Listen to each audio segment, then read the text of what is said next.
Estamos conversando con Félix Manuel Lora, profesor y crítico de cine. Estamos tratando de aprender qué es lo que es el cine dominicano, qué se está haciendo, cómo se forman los estudiantes, muchachos y muchachas que han decidido optar por la carrera de cine en nuestras universidades. Bueno, entonces esa tenemos. En general, ¿cómo tú ves el nivel de los muchachos en las escuelas, en las universidades?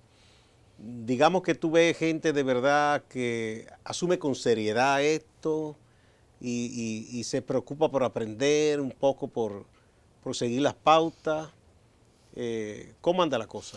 Yo creo que la parte técnica aplicada a la producción cinematográfica dominicana no me preocupa, porque la tecnología se importa y además con las experiencias que hemos tenido ha mejorado mucho la parte técnica, o sea, la visual del cine O sea, dominicano. tenemos O mejores sea, mejor fotografías. fotografía, mucho más limpia, menos primitiva cuando empezamos a hacer en 16 milímetros, 35, todo eso. Hay una El parte técnica, sonido. sonido, sí, que ha avanzado mucho.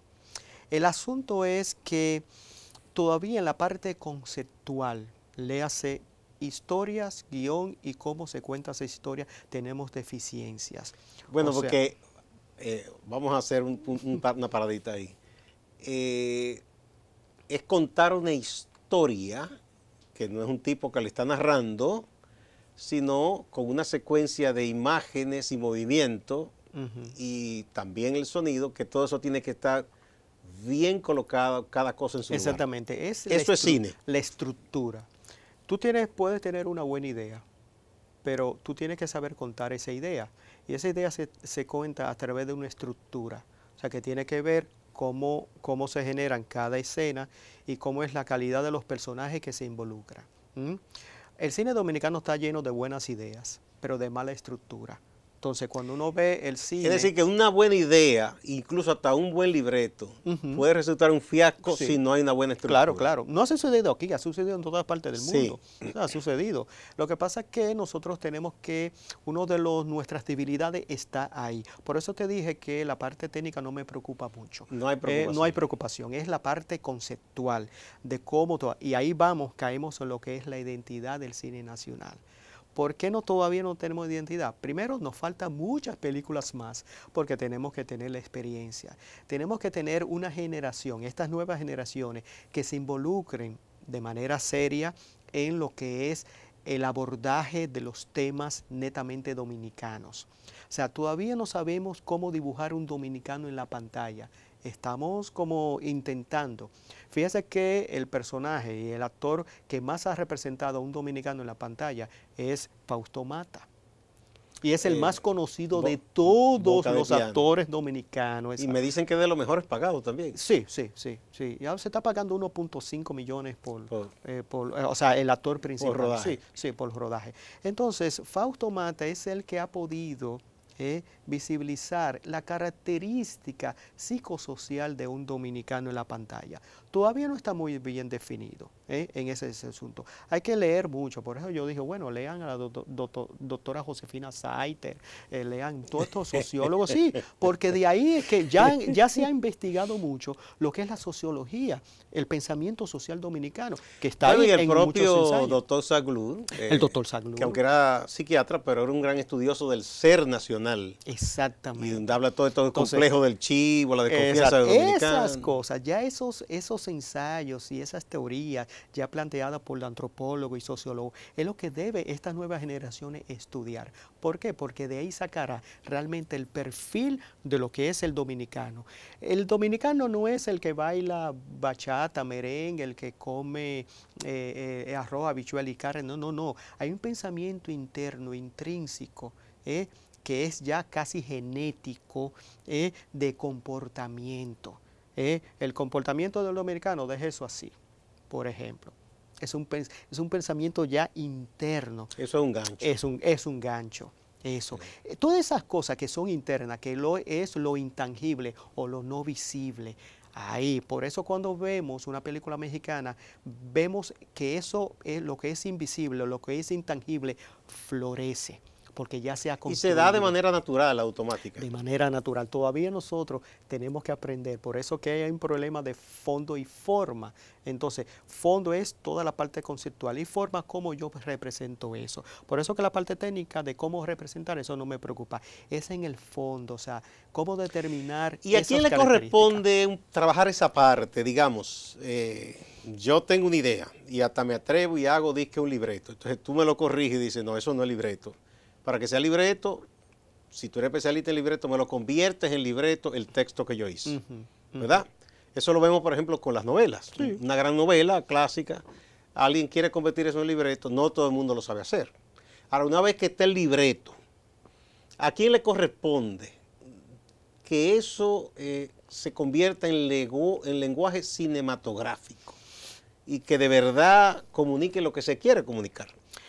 En muchas ocasiones es la visión del productor. Si hay un productor que ha estudiado producción cinematográfica, que también sabe dirigir, pero se ha dedicado a la producción, y más un director, son los que tienen que darle forma, expresividad a ese guión. Sí. En la medida que la visión de ese productor... Cuando hablamos del productor es el que está en el rodaje, no el que pone el dinero. No es que pone el dinero, es el productor ejecutivo. Que es un negociante. Es un negociante. El productor es el que tiene la idea de cómo esa película tiene que ser visualizada en la pantalla. Es el que aporta ideas, es el que puede modificar junto con el director, el mismo director, y van dándole forma a esas películas. Por ejemplo, en Estados Unidos, Steven Spielberg es director y productor. Cuando él produce una película, es la visión de Spielberg la que prima en esa película. Es una visión de producción. Y hay una impronta que uno distingue. Uno a veces sin saber qué de él dice, esto se parece a algo de Spielberg. Exactamente, porque hay una visión del productor de cómo se debe... Woody Allen, uno adivina de inmediato. Exactamente, uno adivina de inmediato.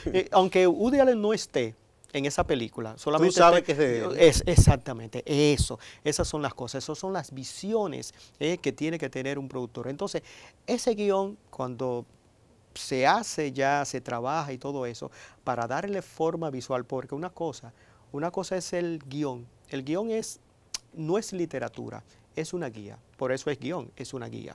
Es una guía, es una sugerencia de cómo eso se puede trasladar en el lenguaje cinematográfico, pero del guión, que es algo físico, escrito, llevarlo al proceso de imagen es otro lenguaje, es otra cosa. Eso es lo que no es fácil dominar. Ahí es que eso es lo que no es fácil. Entonces, en una producción, es bueno que el productor que hace eso se ocupe solo de eso. Sí. O sea, porque si atiende 20 cosas al mismo tiempo, probablemente no pueda. No. Sí. El productor, aunque tiene como la gran sombrilla dentro de la propia película, esa visión de ese productor tiene que primar, que entonces es trasladada al propio director, es trasladada al director de fotografía, porque es el que va a pintar la película con la cámara, con los ángulos, con el tipo de iluminación. O sea, cada guión, dependiendo de la historia, tiene una colorimetría diferente. Inclusive cambia por género. No es lo mismo una fotografía de género de terror que comedia que drama. O cine histórico, que ahí es donde también nosotros tenemos problemas en el cine histórico. No sabemos hacer cine histórico. No, los intentos que ha habido aquí, tú piensas que no alcanzaron esa categoría. No, todavía. Fíjate, por eso que nos falta mucho. Es un proceso que estamos trabajando. Por ejemplo, en España, cuando uno ve una película de la dictadura franquista, 36-39, la guerra civil española, uno encuentra que hay una textura diferente. Porque ya los españoles... Uno se traslada al tiempo. Se traslada, porque ya son los españoles, ya tienen todo eso calculado. ¿Qué tipo de ropa hay que usar? ¿Qué tipo de colorimetría tiene que usar? Todo eso ya está calculado porque ya tiene una experiencia. Esa es la experiencia que nos falta a nosotros, por ejemplo, con el cine histórico. Esa es una de las cosas que tenemos que mejorar. Ahora bien, tú dices que todos los países más o menos han pasado ese proceso, pero no hubo siempre los cerebros en cada parte que dijeron, es por aquí que tenemos que ir. Un liderazgo en la industria, qué sé yo, por ejemplo, hablamos de México de los 40. Sí. Ahí hubo una persona como Buñuel, por ejemplo, que se fue de España allá, y fue una escuela. Claro. Una escuela, de verdad, o sea, eso no... Y así, ¿cómo se llama este famoso director de fotografía cubano? Está el director Titón. Tomás No, pero Gutiérrez Alea. Alea, así Alea, que Alea. sentó base también. Exactamente. Qué bueno que tú mencionaras a Luis Buñuel. Luis Buñuel, que no era español, aragonés, ¿no? Y tuvo etapa en México, en España y en Francia. Y fíjate que el Luis Buñuel hizo la primera ruptura en el cine mexicano en los años 50 con la película Los Olvidados. Mientras todas eran esas rancheras y todas esas películas de cantante, Pedro Infante, viene Luis Buñuel en 1950, hace la película Los Olvidados, precisamente de esos marginados del DF que nadie quería ver. Entonces rompe... No presentó esa realidad que el cine rosa no quiere presentar. Rompió con el México lindo. Sí. Ese México lindo que presentaban todas las películas de los años 40 y 50. Hizo la primera ruptura haciendo eso. Entonces marcó un derrotero por donde muchos realizadores hicieron eso. Mira lo que ¿Se le da más fácil a un extranjero eso? Sí, atreverse o ver lo que los propios no quieren ver. Puede ser. Yo te digo eso y ahora voy a hacer un salto loco a lo que hicieron los italianos con el género western. Sí. Presentaron un western totalmente realista y distinto al que hacían los propios norteamericanos, el vaquerito afeitado. Sí, con el western espagueti, que eran Sergio Leone. Fue una respuesta a las vaqueradas de sombrero blanco que se hacían John Wayne. Sí, que era un vaquero de cierto tiempo afeitadito. Sí, muy clásico. Era, bueno, John Ford, que tuvo toda esa y todo el mundo sabe lo que fue esa época en ese oeste. O sea, era una cosa salvaje y era gente totalmente... Fíjate que el espagueti western no se hacía en Italia, se hacía en España, Almería. En España. En Almería. Igual que ahí en España fue que se filmó Doctor Zhivago, en la mayor parte. Claro, increíble, claro. Uno cree que en Rusia que está. Fíjate a dónde nos lleva todo este análisis. A que cuando se dé en República Dominicana lo que se llama un cine de concertación. ¿Qué es un cine de concertación? Cuando una generación se unifica y decide crear un tipo de cine con una línea estética y argumental.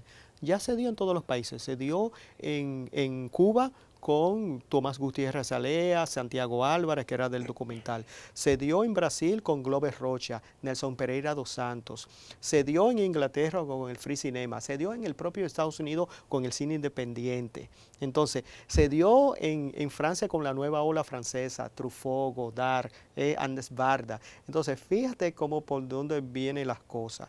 Hasta que no se produzca un cine de concertación, donde una generación decida decir, bueno, consideramos que el cine dominicano tiene que tener esta característica y se vaya por ahí con un tipo de película, ahí empezaremos nosotros a desarrollarnos. Ya nosotros se dio aquí en la literatura y se dio en la pintura. Ese movimiento, esos mismos movimientos de concertación, se dieron en la literatura y se dio en la pintura. Bueno, en la literatura sí, y en la fotografía se ha sido también. Un poco más abanderado en eso porque se lanza un manifiesto y tienen una conceptualización de lo que debe ser la poesía y en base a eso trabajan. Ahí es que vamos, la poesía. El manifiesto. Tú lo mencionaste muy bien. Falta el manifiesto en el cine dominicano, como se dio en la poesía. Que debe hacerse a conciencia todo eso, ¿no? A conciencia. Entonces, ahí es que nos falta también conciencia de lo que estamos haciendo. Todavía estamos pensando en la taquilla, en las boletas vendidas. Hasta que sigamos pensando en eso, no vamos para ninguna parte, realmente. Bueno, sí. Entonces, de las producciones que aquí se han hecho, ¿se puede decir que aquí se puede sacar 5 o 6 películas que tú dices, esto está bien? Sí, sí. ¿Las hay? Sí, las hay. Te podría mencionar, por ejemplo, vamos a mencionar. Un pasaje de ida. Ah, la de Agliberto Meléndez. ¿Por qué un pasaje de ida? Fue bien logrado. Sí. Aunque vista a este tiempo parece primitiva en cuanto a su exposición, edición, montaje, pero respondía a un asunto del propio cine latinoamericano, un poco esas teorías del tercer cine, hacer un cine social de denuncia sobre problemáticas de cada país. Por eso que Un pasaje de ida hoy por hoy es considerada entre las mejores 50 películas del cine iberoamericano de todos los tiempos. Que no lo digo yo, no lo digo. Eso fue una reunión de críticos iberoamericanos que hicieron ese listado. Por eso, fíjate la trascendencia de la obra. Segundo, podemos mencionar Nueva York. la primera, sí. Por ser un fenómeno, por ser una película que encajó precisamente en el tiempo, porque tuvo tres factores importantes. Tener una figura popular altamente conocida. Segundo, el público veía en la película que les resolvía un problema al personaje de Balbuena que estaba en el sketch diario de la televisión, que era el viaje a Nueva York. Y ahí como que se da, hay sí, un cierre. Sí, y el tercer factor, el público dominicano en el 1995 quería ver una película en el cine, no sea cualquier película. Resultó que fue Nueva York y realmente qué bueno que fue. Yo recuerdo que la gente se alegraba cuando veía zonas de la ciudad, por ejemplo, que decía, tal cosa. Sí. Y cualquier tontería que viera, porque como que se veía ahí. Pero además hay algo también. Luisito fue un hombre muy inteligente. Yo llegué a entrevistarlo y conversé una vez con él. Y porque fíjate que él fue un músico más que todo práctico. Y llegó a componer. Cantaba incluso, él cantaba su bolerito también, claro, aunque no se destacó mucho en esa parte. De ahí pasa a ser un actor autodidacta y no lo hizo mal. No. Y después él mismo llegó hasta a escribir también su propia película. O sea, un hombre que se autosuperó muchísimo. Y además yo creo que encarnó lo que son muchos dominicanos, que tienen ese sueño de emigrar y progresar. Él dio muy bien en el clavo porque el personaje de Balbuena, podemos decir, es el personaje más cercano, como decíamos, a la psicología social del dominicano, del pensamiento del dominicano, porque él decía, que este país eche para adelante, que empuje yo solo. Sí, que empuje yo. Que empuje yo. Él decía eso. Es una frase. No, tenía una gracia. Una gracia, y pudo conectar muy bien con ese dominicano de abajo. Ese tigre, ese buscavida, pero era bonachón, no era malintencionado. Si lo miramos en términos de su traje, es un tipo que sí tenía desilusiones, que quiere irse del país, pero buscando las mejores oportunidades. No, es lo que se ve en un barrio popular dominicano. En una escena en la película, ya cuando él llega, que ya puede llamar, que eso lo hacen todos los dominicanos que emigran. Sí. Que llaman, ya llegué, estoy bien, que entonces le dice, pidan, la gente le pide cosas, unos tenis, una que se, eso es muy típico. Sí, yo creo que es una de las películas entonces esa podemos mencionarla. Sí, más representativa. Mencionamos Un pasaje de ida, Perico Ripiao. Perico Ripiao. Perico Ripiao porque habla muy bien de la época de los años 70, los 12 años de Balaguer, con estos tres personajes que salen de la cárcel y entonces se involucra. Ángel Muñiz que es prácticamente todo su cine ha sido siempre de denuncia social. Bueno, a él lo marcó una situación familiar, con su padre, propio que fue revolucionario. Exactamente, eso lo marcó y eso marcó también el cine de Ángel Muñiz. Entonces, Perico Ripiao es un buen ejemplo. Y otra película que no es producida aquí en República Dominicana, es de la diáspora, El Círculo Vicioso, que es el pensamiento del dominicano cuando está en Nueva York y cuando se involucra en los negocios turbios. ¿Esa es la de que aparece un muchacho que hace caricatura y cosas? No. Este Círculo Vicioso es la historia de dos personajes que realmente tienen, hay uno que quiere salirse de ese círculo, de ese mundo y quiere todo eso, y hay un elemento de traición y todo eso. La película es episódica, episódica, es muy interesante porque es la visión como más tangible de lo que es el pensamiento del dominicano cuando llega a la urbe. Fíjese que... Esa la produjeron dominicanos, pero allá. Allá. La película es una película netamente dominicana, producida en New York. Sí, esas tres tú mencionas. Sí, podríamos decir, ya de la nueva generación, quizás Cocote, de Nelson Carlos de los Santos. Esa fue premiada afuera. Sí, fue premiada afuera, sí. Cocote es casi antropológica porque hace un estudio de todas las manifestaciones religiosas. La religiosidad popular. Religiosidad popular y todo eso, y cómo él mezcla todo eso. Y la película no está contada de manera lineal, sino de manera circular y muy interesante. Quizás sea de las películas más recientes la experimentación dentro de la producción cinematográfica dominicana más interesante. Bien. Vamos a otra pausa y retornamos.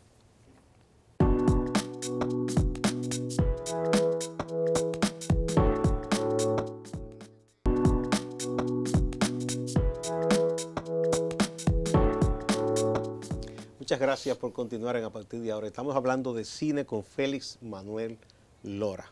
Entonces hay cosas que se salvan, Sí. que son buenas. Sí, sí. Sí. Y en cuanto a la formación de nuestros actores y actrices, ¿cómo andamos? Todavía no, Digo yo, para el cine, para el cine. porque mucha gente lo hace muy bien en el teatro, en televisión. Fíjate Ahí cómo que, andamos. que por eso cuando no podemos hablar de industria, que se habla de que la industria del cine dominicano, eso todavía no existe, porque una de las partes esenciales dentro de la propia industria es las nuevas camadas de actores y actrices dirigidos al ser cine. Fíjese que en Estados Unidos todos los años salen caras nuevas, porque tiene que renovarse todos los años, porque es un gran mercado. O sea, tienen que producir caras nuevas dentro de ese propio mercado. Entonces nosotros hemos quedado como un poco limitados en cuanto a eso. Estamos viendo desde hace 10 años las mismas caras. No que lo están haciendo mal, sino que obligatoriamente necesitamos un relevo. Se están repitiendo. Repitiendo. Entonces no hay una academia que forme realmente actores y actrices para el cine. Lo que estamos recurriendo mucho, bueno, la Academia de Arte Dramático, que es la que puede suplir, pero no se están trabajando en ese sentido. Estamos recurriendo a las figuras populares, inclusive ya estamos recurriendo a los influencers, blogueros y todo eso, porque tienen cierta vamos a decir, evidencia en los medios de comunicación. Gente que hasta son personajes medio caricaturescos que provienen de la película. Ahí tenemos hasta el querido actor aquí. Exactamente. Fíjense, si nuestro cine, si podemos llamarle el cine dominicano, se está sustentando en la base actoral de esos personajes, entonces no vamos a desarrollarnos muy bien. O sea, ahí tenemos una debilidad todavía. Debilidad. O sea, ya te he dicho dos debilidades. La parte entonces nos argumental, hace falta una escuela de formación del recurso humano para actuar, pero que esté dirigida al cine. El cine, directamente al cine. Sí. Como está en Estados Unidos, la escuela de Stella Adler, que es donde trajo el método de Stanislavski, lo trajo a Estados Unidos y creó el método.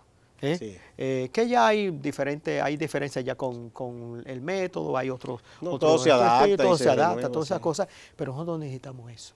Eso, bien. Bueno, entonces, ¿cómo tú ves la otra parte de la industria? Porque a nosotros nos ha tocado quizás producir en República Dominicana más cine, más películas, en un momento que esta industria está en cambio y muchos dicen que en declive. Tú recuerdas cuando en la famosa revista Ahora salía la lista de la sala de cine en el país y la competencia era aquí en la capital o en las provincias de cuántas butacas tenían. Sí. 800, 1200, Sí, 600. sí. Eso era como que se llenaban. Ya los cines son pequeñitos, hay muchos, pero son pequeñitos. No llegan ni a 400 butacas. Lo más grande. Lo más grande, Sí. exacto. 200, 300. Y son estos multicines, estas cosas.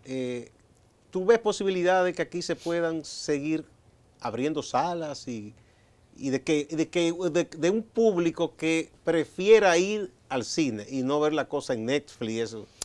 Ok, eso se está dando inclusive en Estados Unidos. No, el fenómeno mundo del streaming ha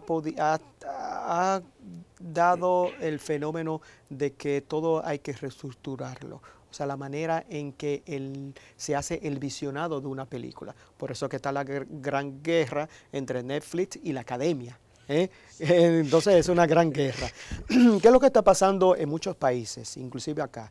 Aunque aquí se están abriendo nuevas salas, que se van a abrir 7 nuevas salas de cine, bueno, siempre concentrado en el casco urbano de la ciudad de Santo Domingo, que hubiera sido interesante tenerla en más pueblos, en más provincias. Y aquí mismo, apenas en 8 provincias de las 32. Existían en los barrios, aunque fueran los cines esos sin techo, que le tiraban de todo a cualquiera ahí. Exactamente. esa desaparición de los cines de barrio, cines independientes, vino a raíz de la crisis energética de los años 80, que no pudieron sostener. Solamente quedaron las grandes cadenas, las que pudieron costear y mantenerse. Tener a flote, una planta y todo eso. Entonces, fíjate lo que está pasando ahora. Tenemos salas muy equipadas, muy bien, con buen sonido y todo eso, pero también tenemos una competencia que es la televisión streaming.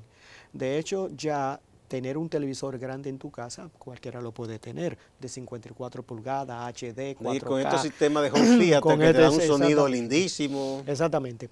Lo que está pasando es que hay una clase media que no está consumiendo cine dominicano. Y la clase media alta quizás 3 veces al año va solamente para ver los grandes blockbusters, porque la clase media alta tiene sus casas de campo, tiene su Punta Cana, puede viajar un fin de semana a Miami y no va a estar concentrado en construyen de hecho en la casa su propio cine. Ahí con salas de cine realmente. Sí. Entonces ha limitado un poco eso. Lo que están consumiendo quizás dentro de todas las, todavía tenemos números interesante con relación a las taquillas que se venden en Iberoamérica. Nosotros tenemos más o menos, llegamos a un 39% de todas las taquillas que se venden boletas al año. Un 39% pertenece a las películas dominicanas, que es muy alto. Algunos países llegan al 18%, otros llegan al 20%, no más de ahí. Nosotros estamos superando un 39%. Entonces, no está nada mal. No está nada mal. Ok, pero está pasando un fenómeno que poco a poco se está repartiendo mucho el mercado de las películas dominicanas. No sabíamos hasta la aplicación de la ley de cine cuántas películas dominicanas podíamos estrenar durante un año. Recordemos que un año tiene 52 semanas.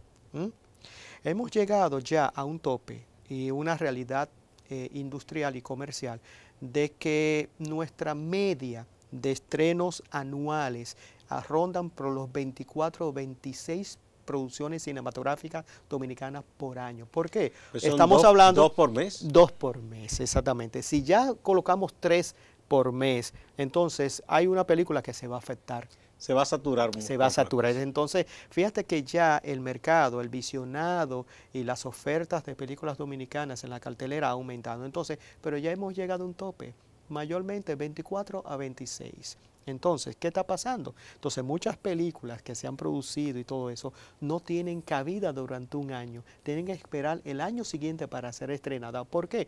Porque cuando se confecciona la cartelera, el booking, como se dice, ese booking tiene que compartirlo con todas las películas norteamericanas que llegan, todo eso tiene que compartirlo. Entonces tienen que hacerle como pequeños huecos, espacios dentro de la cartelera al cine dominicano. Sí, porque después de todo tiene que recuperarse la inversión. Lógicamente. Porque si no se muere la industria. Claro.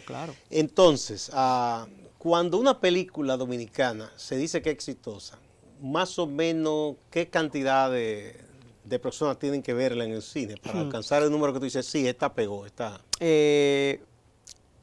estamos hablando que quizás lleguen a 250, 300 mil boletas vendidas. ¿En qué espacio de tiempo?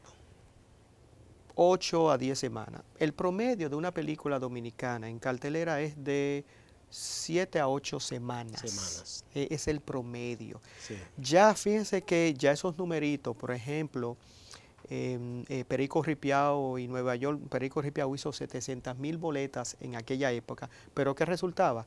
Una película dominicana, como no había más competencia, duraba 21 a 22 semanas en cartelera. Ya no, ya esa película que tiene que competir con otras películas dominicanas, tiene espacio máximo de 7 a 8 semanas.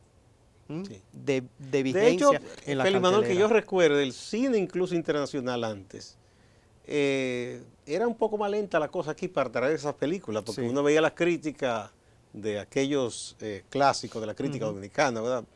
Y uno lo leía en los periódicos y uno estaba al acecho de que llegara, y a veces no llegaba tan rápido. Exacto. Ahora no, ahora la cosa se cambia más rápido. Ya las ventanas de estreno son mucho más cortas en ese asunto. Pero lo que te decía con relación al panorama dominicano de exhibición, nosotros tenemos que enfrentar varios retos a futuro. No podemos estrenar tantas películas como quisiéramos al año. Las carteleras tienen que ser compartidas. Ojalá no llegar como existe en otros países, Argentina, México, en España, lo que se llama la cuota de pantalla, que obliga por ley al exhibidor colocar películas del país. ¿Mm? Nosotros todavía no hemos llegado a A eso. mí no me parece adecuado. No me parece adecuado. Porque entonces es como forzar a la gente a que vea una cosa. Exactamente. Es lo que pasa que Podrá tener buena son intención, países pero que México, por ejemplo, anualmente produce más de 125 producciones cinematográficas. Entonces, Argentina más de 80. Entonces, no se ven todo. Hay películas que duran 2 o 3 años para ser estrenadas. todavía sigue siendo, ese fue un dato que me dieron hace unos años, la India el país que más películas Sí, produce. sí. La Por ahí. India es un continente aparte. ¿Y por qué Produce hacen más tanto de, cine? más de dos. No, lo que pasa es que en la India, por un asunto también de idiosincrasia, el cine es el entretenimiento más popular que tiene la India. Y ya son 1.000 millones de Son habitantes. exactamente, es un continente aparte. Y producen inclusive muchas películas, inclusive en diferentes idiomas, porque hay Sí, no, no un solo idioma. no un solo Se idioma. hablan mucho. Entonces, Y regiones tan distintas una de otra. exactamente, entonces sí. Lo que pasa es que el tipo de películas que producen son películas de mucho entretenimiento. Yo creo que el director más importante de la India fue Panchal Pachali, no, Satyajit Ray, que hizo una trilogía de Apu, de un niño y todo eso. Ha sido el director de la India más representativo. Pero hay figuras de la India que ya se han metido para acá, para Occidente, y gustan. Uno lo ve, este muchacho que hizo esto del hotel que sí o qué, que recibía a unos británicos. Sí, apellido Patel. Sí, Patel, sí, yo lo he visto que en Slumdog Millionaire, Sí. hizo Hotel Bombay, hizo otras películas. Sí, han podido establecerse, pero la India hoy, de hecho, muchos capitales norteamericanos están buscando financiamiento en la India. ¿Mm? Porque la India ¿Cómo es? produce- ¿Cómo es? O sea, quieren invertir en Sí, la India. sí, sí. De hecho, hacen como especie de coproducciones, Ya.